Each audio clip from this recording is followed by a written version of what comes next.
Manila Mayor Isko Moreno has ordered the filing of charges against a construction firm. Let's get the full details from mobile journalist Denise Valdesancho. Denise, anong construction firm ito at bakit sila sasampahan ng kaso? Lord Denise, nandito tayo ngayon. Behind me is the Rizal Avenue Sports Athletics Complex, also known as RESAC here in Santa Cruz, Manila, which has been illegally demolished as per the inspection and ongoing investigation of Manila Mayor Isko Moreno Dumagoso. And that demolition is for the construction of the Centro Comunidad de Santa Cruz. In a press conference earlier, Dumagoso has ordered the filing of criminal charges against GLC Construction and Supply, particularly special cases of malicious mischief, unlawful demolition and construction without necessary permit, and the unauthorized taking of government facility.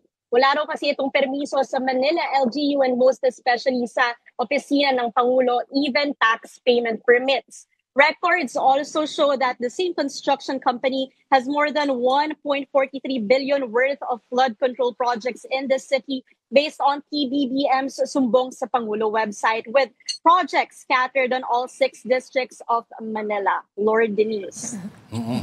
Okay, so covered court ito, dinidemolish yung covered court.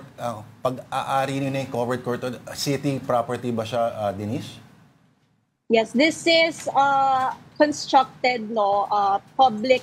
This was based on the records ay ibinigay sa Manila LGU nung panahon pa ni dating Manila Mayor Fredo Lim. That was dated around panahon pa ni Manila Mayor Lim at pumapatak na yung project na ito or the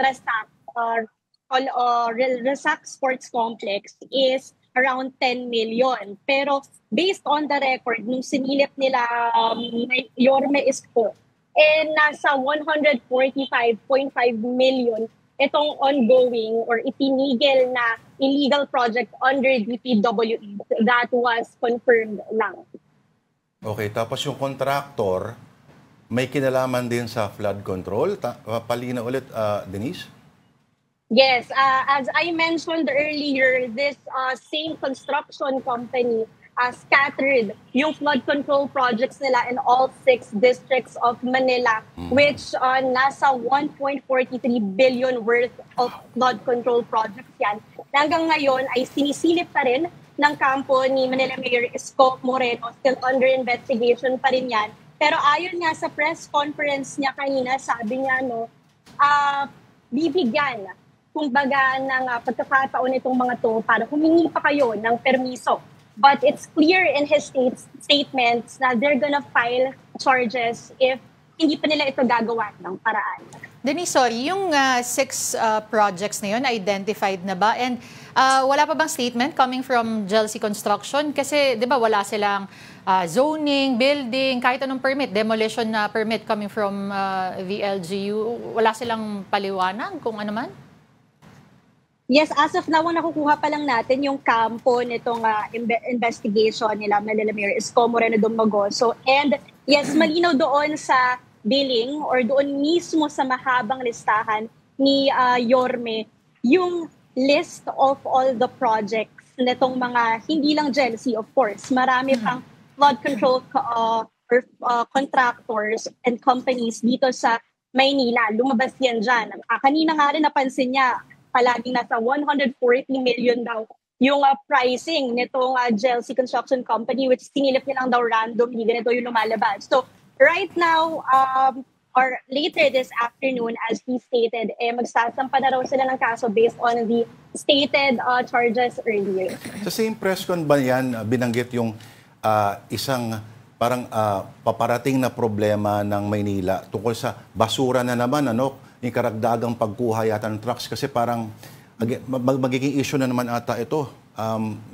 Dagdag gastos pa sa pagkolekta. Tama ba, Denise? Diyan ba yun?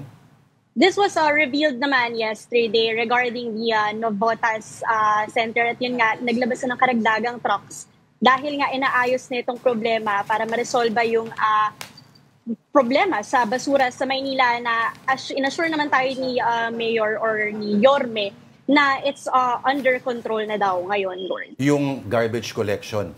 Kasi parang sa San Mateo, doon ba sa may landfill doon, hindi doon ang Maynila, di ba? Lahat Yes. yata ng syudad doon, pero ang Maynila saan sila nagtatapon ba?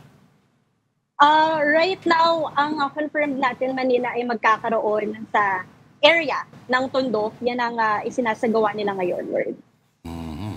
Baka doon sa dating Smoky Mountain. Anyway, maraming salamat sa oras mo. Denise Valdez Sancho, ang ating mobile journal dyan po sa syudad ng Maynila.